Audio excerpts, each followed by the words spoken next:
Trying to do this last minute and independently is not a great mix, but there's some cool fountains and I'm in. Now it's just a matter of figuring out what's next.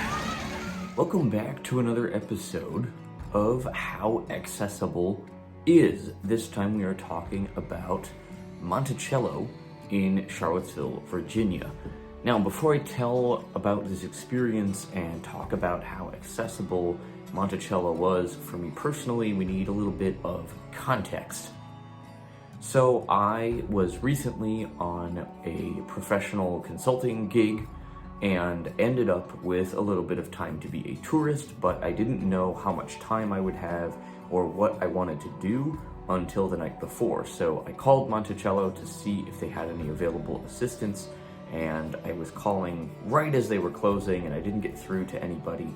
And so I left a message and kind of said, well, I want to go enough that I'm going to show up and figure it out. And normally when I travel, I usually have my fiance or somebody with me that's able to kind of navigate and fill in the gaps where I can't navigate. That was not true during my time at Monticello.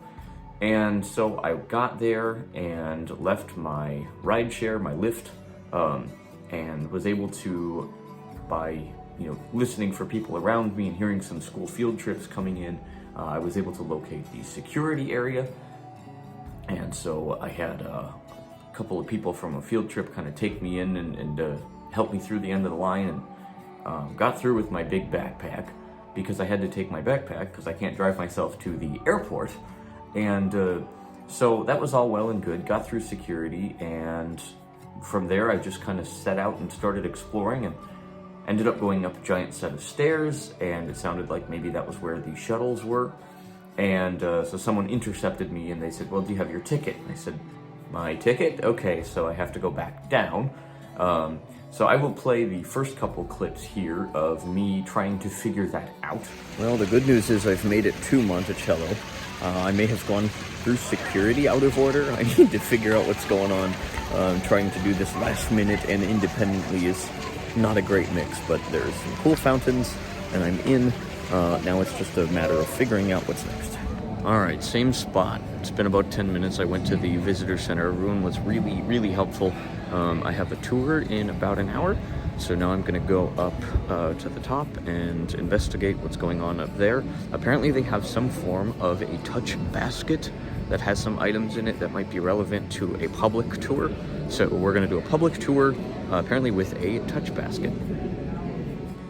So then I went to the visitor center, as you saw there, and everybody there was so diligent about getting something going for me. For showing up morning of with no prior knowledge, they were on it. And so I got my ticket for my 45-minute house tour, and I had kind of a chunk of time. I had like an hour and some change until my official tour time.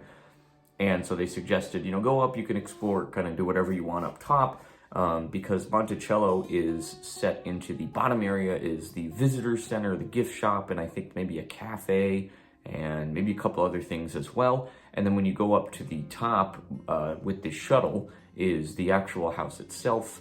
I believe it was called Mulberry Row, which was the area that paid homage to the plantation and the slaves that Jefferson had on the property, and then kind of goes into that experience.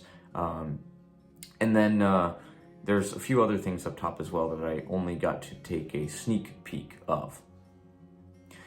Now, when I got to the top, I took the shuttle, and so I have a clip of some audio guidance. And one thing I wanted to highlight here is that they actually talked about, you'll hear in this next clip, when you exit the vehicle, I believe they said go towards the rear of the vehicle to find the path.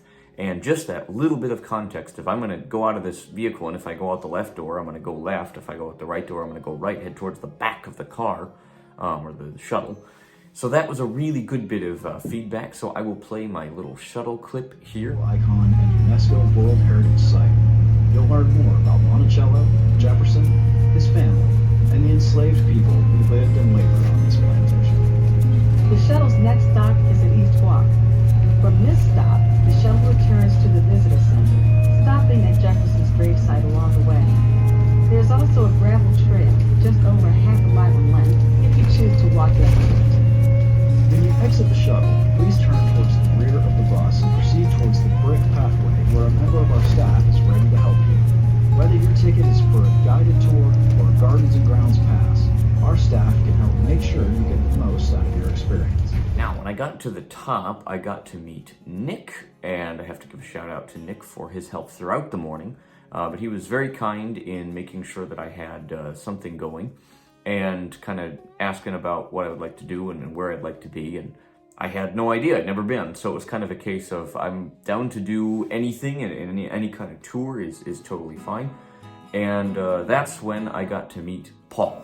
Now, Paul gets the gold star, the MVP vote for this day. Paul is the head of security for the entire property, and he took probably 30, 45 minutes throughout the day to spend some time with me. And he took me to a really place that nobody gets to go. I got to go behind the house and actually touch some bricks. And these bricks had fingerprints in them from the masons that were working on the house, likely slaves, and I actually got to touch those. I did take a picture to zoom in, but he kind of asked that I don't show that, and so out of respect for Paul and for that request, I'm not going to do that, but it was really neat to get that opportunity to literally touch something that somebody built that was such a contradiction, that being a potential slave in Jefferson's employ, or I guess that he owned, it gives that a very visceral, to be able to touch something like that was really special. So I appreciate Paul for that quite a bit. And after we walked back towards the house, we took a pause on Mulberry Row, and that was looking out into what would have been the plantation, which is now a garden. And that garden grows food that is still, that were crops that were grown at Monticello, and food that is used in one of the cafes. And here, Paul had to take a break to actually do his job as security. And so I kind of told him, like, you leave me here and I'll, sit. And it's a very contemplative space because there's a wide open area in front of me, and I'll put up a picture here. But for me, it was a moment of silence to kind of reflect on specifically slavery and, with some of the kids that I work with, it's some conversations and some ideas that are very complicated. And so I'm actually going to allow for that moment of reflection for you as well by putting up that photo and leaving it up there for just a moment.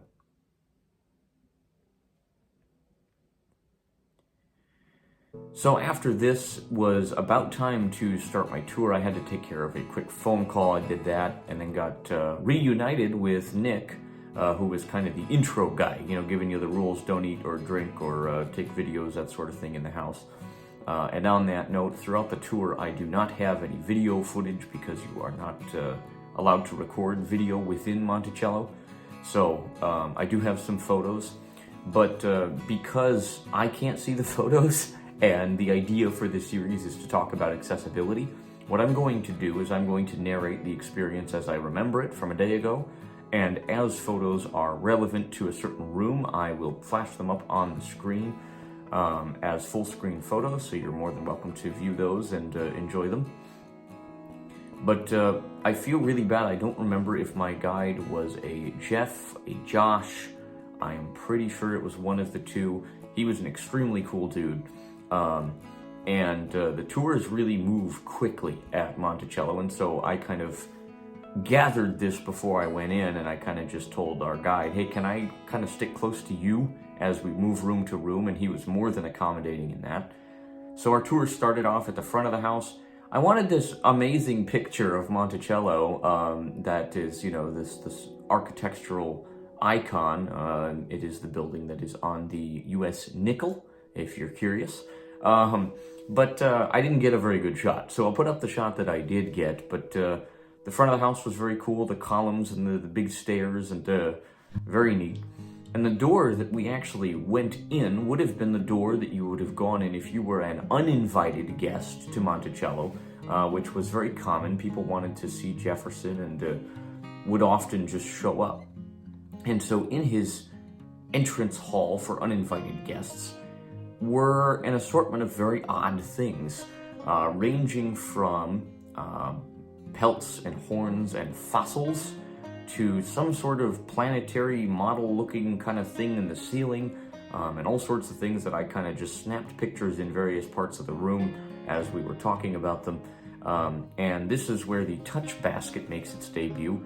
I got one picture of something from the touch basket, and I feel really bad because my guide went after the tour and collected the basket for me so I could get pictures of a couple items, and I thought I had taken a few more photos, but I don't know if my phone just wasn't cooperating at that point or what.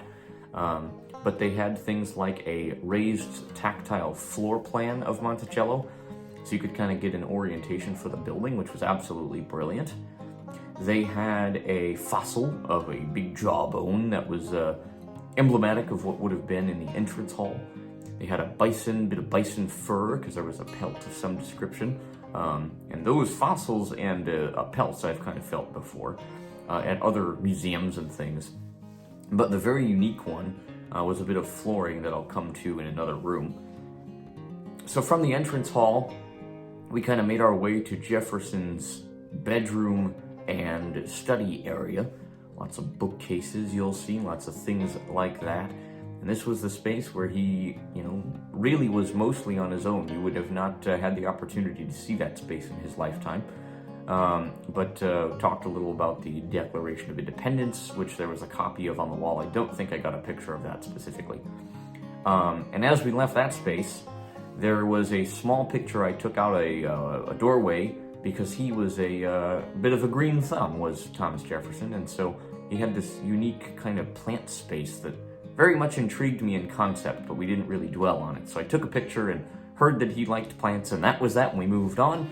The place we moved on to was his bedroom, and the thing that was amazing to me about the bedroom is it had an 18-foot high ceiling with a skylight. The bed was kind of built into this alcove, and then you had these portholes up on top of the bed, and we had a little girl in our group, probably about 7-8 years old, and she was asking questions, what are the holes, what are the holes? And that was my question. I was like, what are these porthole looking things? Turns out, the bed was built into the alcove so that Jefferson could do one of two things. He could open the door on the bedroom side and, freshen up and kind of get ready, and there was a ladder he could climb up into a closet, and the portholes were to allow light into that space so that he could select what he wanted to wear that day. But it was like a fort, which was amazing to me that was a thing that he had. Alternatively, he could open the door and be right in the study area that we had just left. So if he wanted to get up or urgently needed to write a letter or something like that, he had this space and the engineering to do so. So that was the bedroom. Now, the next two rooms I'll touch on kind of simultaneously. It was kind of a parlor space with some musical instruments, and this is where you would have gone if you were invited to Monticello. It was a very neat room. That was probably one of my favorites in terms of the way that I could see it, and the concept of there was a harpsichord and a violin, and very neat things there. And then the dining room is this garish yellow color that costed 33 times more money than standard white paint, and we think that maybe Jefferson really wanted to impress guests. He also preferred smaller dining tables, and so there was like these small round tables. And the chef that was employed or I believe enslaved to cook for Thomas Jefferson was a man who brought us lots of things, and the two that come to mind immediately are macaroni and cheese and French fries. So American staples that were brought here thanks to, I believe his name was John, and I cannot remember his last name. He did a lot of things for Jefferson. And as we left the house is kind of when we touched on more of the slavery aspect of Thomas Jefferson.